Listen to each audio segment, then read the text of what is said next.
Hola, nosotros somos el equipo 5 y vamos a hablar sobre los principios básicos de la naturaleza, pero antes vamos a dar una pequeña descripción sobre qué es el planeta Tierra.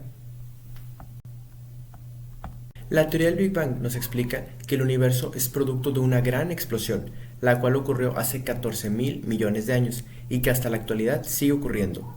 El sistema solar, el Sol y la Tierra se formaron hace 4.500 millones de años y según la teoría del gran impacto, nos explica que un asteroide golpeó la Tierra durante su formación, haciendo que una parte de ella se desprendiera, lo que creó nuestro satélite natural, el cual conocemos como Luna.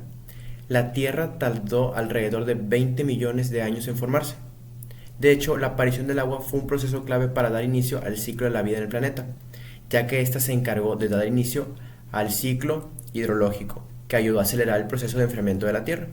Además, gracias a este recurso, la Tierra es el único planeta del sistema solar capaz de albergar vida. Ahora les voy a explicar el primer principio básico, el cual dice que la Tierra es un sistema viviente, en homeostasis, sustentable y finito en espacio y recursos.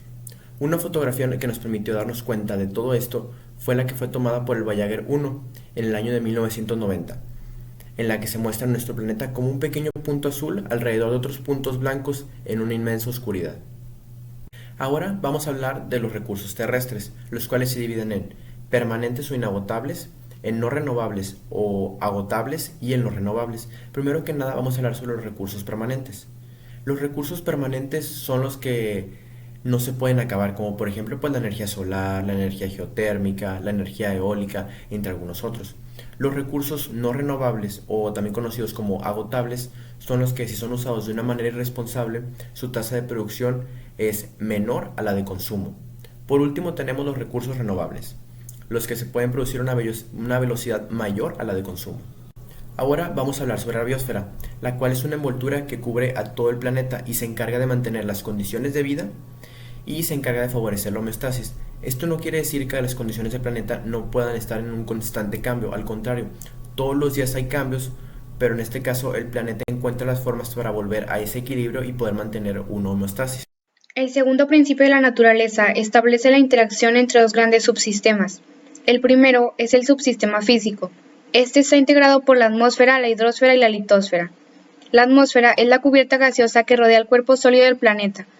Tiene un grosor total, incluyendo la exósfera, de más de 1000 kilómetros, pero la mayoría de su masa se concentra en la troposfera. Está compuesta por un 78% de nitrógeno, 21% de oxígeno y un 1% de otros gases como el neón, el helio, el argón, entre otros. Los animales, las plantas, los hongos y los microorganismos requieren oxígeno para su respiración celular. El nitrógeno es muy necesario como un componente estructural de los aminoácidos que forman las proteínas en plantas y animales. El dióxido de carbono es la principal fuente de carbono para las plantas, las que asimismo suministran el carbono orgánico en forma de carbohidratos, proteínas y lípidos de la cadena alimenticia. La atmósfera permite el paso de radiación menos energética, que es esencial para diversos procesos de los seres vivos, como el efecto invernadero y la fotosíntesis. La hidrosfera es la parte de la Tierra ocupada por los océanos, mares, ríos y lagos. Desde el espacio, la imagen de la Tierra es un planeta azul, y es porque un 70% de su superficie está cubierta por agua, y solo un 30% es tierra firme. La profundidad media de los océanos es de 3.794 metros, o sea, más de 5 veces la altura media de los continentes. Sin embargo, el agua solo representa un 0.023% del total de la masa del planeta, de la cual 97.5% es agua salada y 2.5% es agua dulce. De ese 2.5% de agua dulce, solo una pequeña parte es accesible para el consumo humano, ya que 69.7% está congelada y un 30% está en acuíferos subterráneos. El agua es esencial para todo tipo de vida y según la Organización de las Naciones Unidas para la Alimentación, constituye la mayor parte de la masa de tejidos de plantas y animales. La hidrosfera es el efecto de las corrientes oceánicas, esto es gracias a que se distribuye la energía calorífica de la región ecuatorial hacia las regiones polares. La litosfera es la parte sólida del planeta. Su densidad media es de 2.7 veces la del agua y es más densa conforme se acerca al núcleo. El componente más importante para la biosfera es la corteza terrestre. Esta se extiende hasta los 100 kilómetros de profundidad. La masa de la corteza terrestre está compuesta casi en su totalidad por un 99% de su peso por minerales, como oxígeno, aluminio, hierro, calcio, sodio, entre otros. El suelo lo encontramos en la corteza terrestre. Este es de gran importancia ya que es la capa sobre la cual habitamos los seres vivos. Esta sirve de hábitat para especies, almacena y filtra agua, nos proporciona nutrientes, entre otras cosas. Y en ciertos casos, en la corteza terrestre se realizan ciertas actividades como por ejemplo la minería. El segundo subsistema es el subsistema biológico, el cual está integrado por los organismos productores, consumidores y desintegradores, que en conjunto conforman los niveles tróficos en un ecosistema. En este subsistema es donde ocurren las intrarrelaciones e interrelaciones bióticas entre los organismos y toda la materia orgánica. En la biosfera, los seres vivos autorregulan estas interacciones e intercambios de energía y materia. Los intercambios de sustancias químicas en la biosfera ocurren vía ciclos llamados biogeoquímicos. De la biosfera se obtienen numerosos recursos esenciales para satisfacer nuestras necesidades, como todos los alimentos, tanto cultivados como de plantas silvestres, además de animales de granja y de captura. Las plantas y animales también aportan materia prima para otros usos humanos como para elaborar telas, ropa o hacer papel.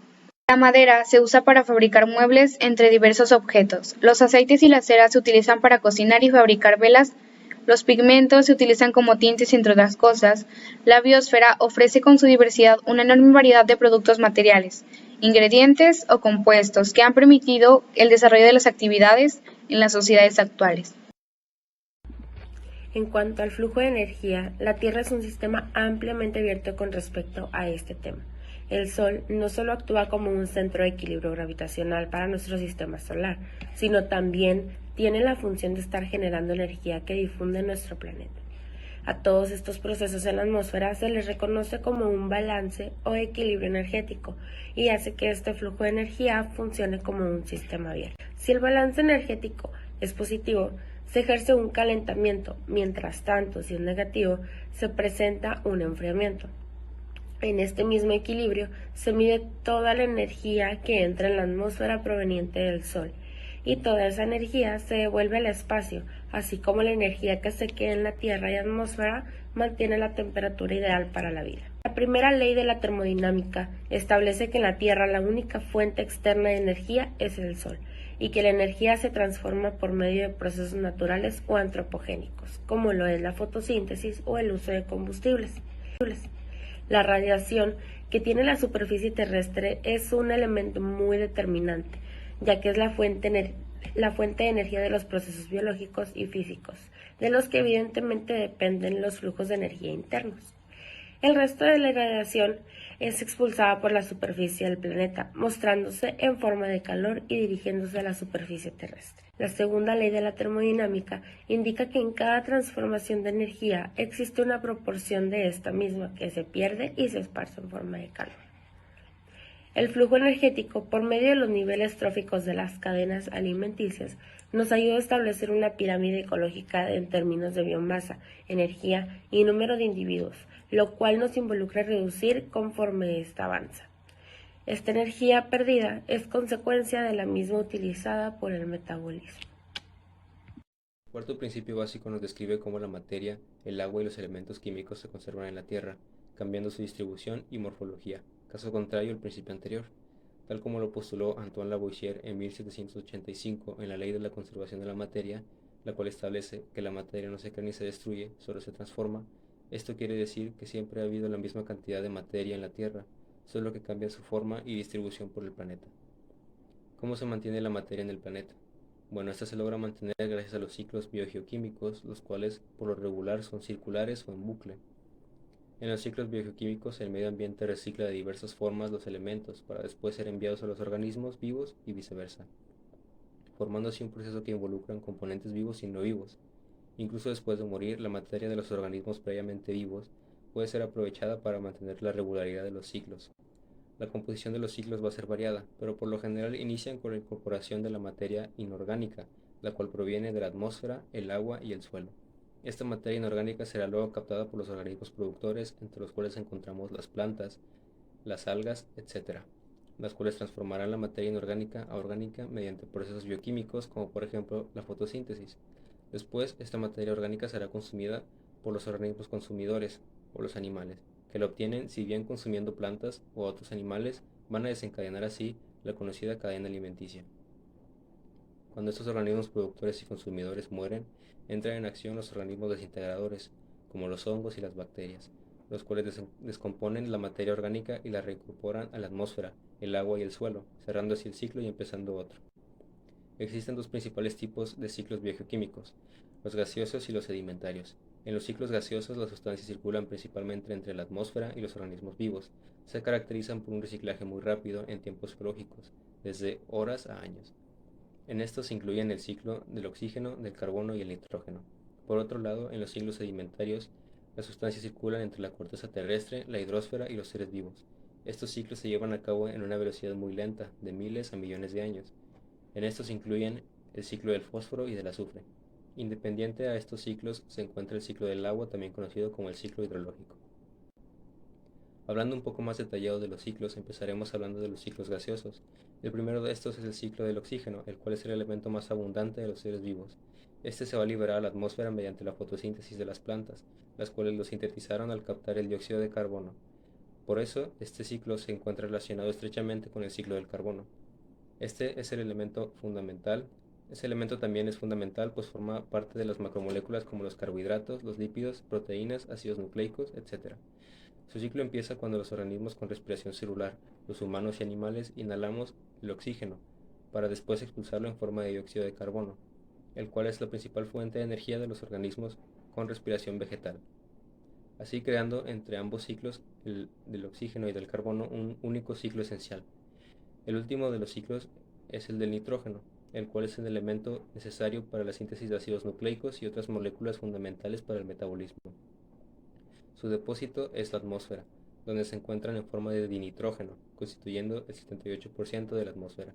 No obstante, en esta forma no puede ser utilizado directamente como nutriente por los animales y las plantas, por lo que es necesaria la intervención de microorganismos como las bacterias, los cuales son capaces de usar el dinitrógeno atmosférico y fijarlo al suelo, haciéndolo soluble al agua y asimilable para las plantas.